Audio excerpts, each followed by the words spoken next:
நான் பெரியாருடைய தொண்டன், அதனால் திராவிட கருத்தியல் ஆதரவாளன். நான் எந்த கட்சியிலையும் மெம்பர் இல்லை. இருந்தாலும் கூட நல்லது நடக்கும்போது, அது எந்த கட்சி ஆட்சியில் இருந்தாலும் அந்த கட்சியில் ஒரு நல்ல நலத்திட்டங்கள் நடக்கும்போது போவேன். அது மாதிரி முதல்வர் ஸ்டாலின் அவர்களுடைய பிறந்த நாளுக்கு தம்பி சேகர் பாபு அவர்கள் பல நலத்திட்டங்கள் அறிவிப்பார். அதை வழங்கிட்டு போங்கண்ணே, மற்றபடி இது அரசியல் இல்லை அப்படின்னு சொல்லி கூப்பிடுவார். வருவேன்.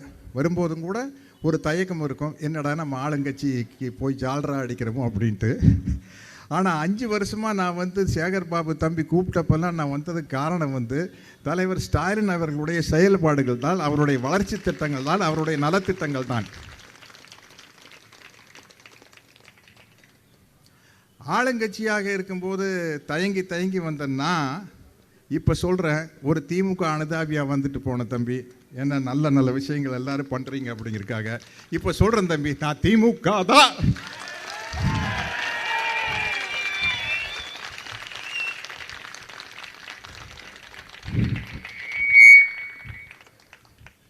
எனக்கு குளத்தூரில் தலைவர் ஜெயிச்சு, குளத்தூரில் தலைவர் ஜெயிச்சிருக்கு, கொஞ்சம் கஷ்டமாக இருக்குது.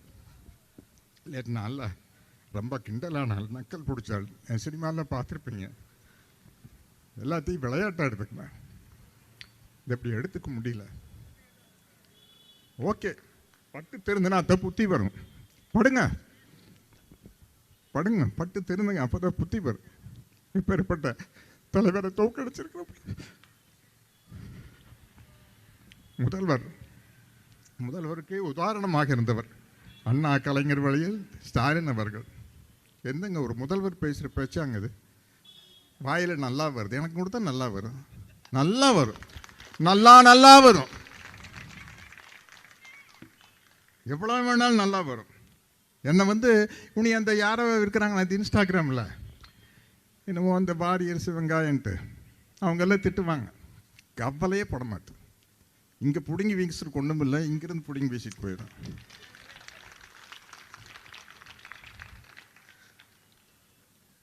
தேவைன்னா சொல்லுங்கள். எனக்கு நிறைய கெட்ட வார்த்தை தெரியும். நான் ஒரு மரியாதையை அதையெல்லாம் அமைக்கி வச்சுருக்கிறேன்.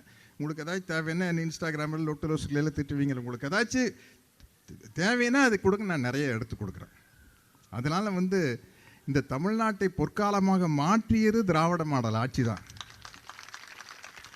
தந்தை பெரியாரின் கொள்கைகளை கனவில் ஏந்தி அதை நடைமுறைப்படுத்தி அண்ணா அதை சட்டமாக்கி, என்னங்க மிக முக்கியமான ஒரு சட்டம் சொல்கிறீங்க, இவ்வளவு பெண்களுக்கு இருக்கீங்க, பெண்களுக்கு சொத்தில் சம உரிமை கொண்டு வந்தார் தலைவர் கலைஞர். அதை விடவா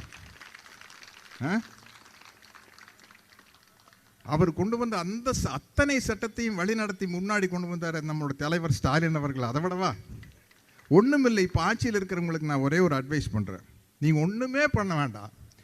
ஸ்டாலின் அவர்கள் செய்த நலத்திட்டங்களுக்கு பேரை மட்டும் மாற்றி ஸ்டிக்கரை மாற்றிருங்க, உங்களுக்கு நல்ல பேர் கிடச்சிடும். நான் முதல்வன் திட்டமா வேற ஏதாச்சும் வச்சுக்கோங்க, விடியல் பயணமா வேற பேர் வச்சுக்கோங்க. அந்த பேரை மட்டும் மாட்டினீங்கனாலே உங்களுக்கு நல்ல பேர் வந்துடும். ஆனால் அவர் கொண்டு வந்த நலத்திட்டத்தையும் வளர்ச்சி திட்டத்தையும் மாற்றினீங்கன்னா சரிப்பட்டு வராது, கண்டிப்பாக சரிப்பட்டு வராது.